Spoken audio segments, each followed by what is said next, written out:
Okay, in this tutorial we're going to take a look at another way to soften your scene, and that's by using ambient occlusion. Now, this is one of those techniques that's commonly used, and if you want to just have a quick and easy way to soften the scene and take away these hard edges like I showed you in the previous video, we could just use ambient occlusions. But we're going to compare that to the method that I use, and I'll show you why I typically don't use it just as a policy. So let's come over to here to this button. Where is it? I always lose it because I don't use it all the time. Right in here into the world button, and then down here, here's your ambient occlusion, and I'll set it about halfway. It defaults up at 1. Alright, so now let's take a look at this scene here. So we still have this hard edge, and we'll render it real quick. In fact, I'll go full screen to do it. Alright, and then we'll go take a look close. And so you see it does soften that edge back there, and it kind of makes the scene look nicer. It's not quite as hard. But now let's go zoom into it, and I'll show you the reason why I don't use it as a policy for rendering. And this is particularly important for those of you who are striving to be, an illustrator in 3D. Because if you like to paint like I like to paint, then colors really become important. Otherwise, it's easy enough to just set up the lights. But let's go zoom in close to the scene, and I'll show you what I have in here. So maybe we can see it or not. First of all, you still come back here, and you still end up having this hard edge way down here like this in the scene, and it comes back, for me at least, there's no blue or gray off in the horizon. Alright, so it's called aerial perspective, A-E-R-I-A-L. It's a different type of perspective than 1, 2, 3 point perspective that you do with drawing. So for me, this is a nice quick trick if you want to use it, but it doesn't give me the technique I want. So now let's escape this for a minute, and let's put the lights back in that I was using in the previous lesson, which is on this layer here, and you'll see them pop up back there. And these are those blue lights. Okay, so now let's render it. We'll go full screen, and you can start to see, so now it's softened as well, but then I also have these lights starting to show up. Now you can adjust these lights, of course, make them bigger, but the blue really comes into play. It's kind of a bluish gray haze I like to use. It really comes into play if you have an object. So maybe I'm starting with a tree in the foreground.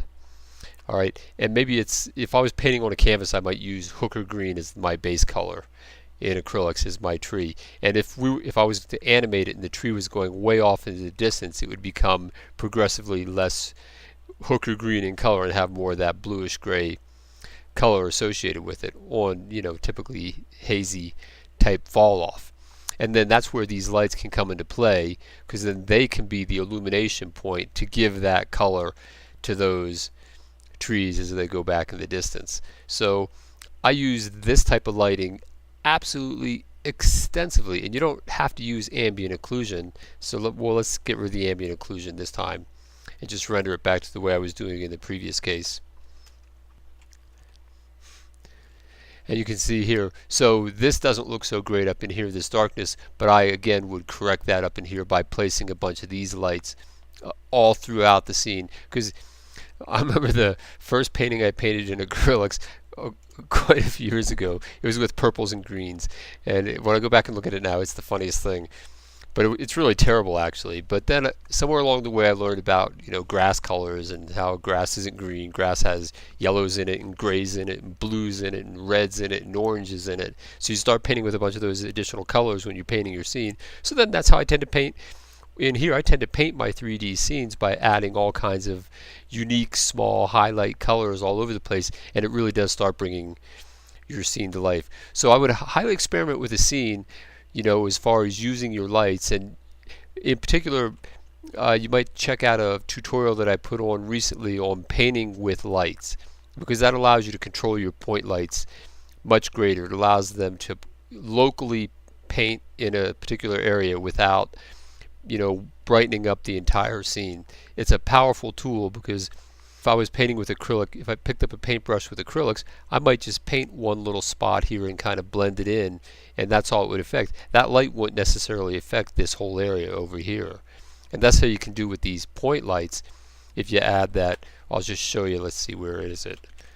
If you go into the point lights, in case you haven't seen that particular tutorial, I'll just grab a light up in here, And then if you use this sphere in here, you can control the distance around it that affects. You can see this distance. Oh, there it is. It was too far out. So there you go. So then you can control how much of the scene that light affects, like that. So that's really great. So you can control the local effect without influencing the rest of the scene. All right. So, all right. Well, that's it for now, and I'll see you in the next lesson.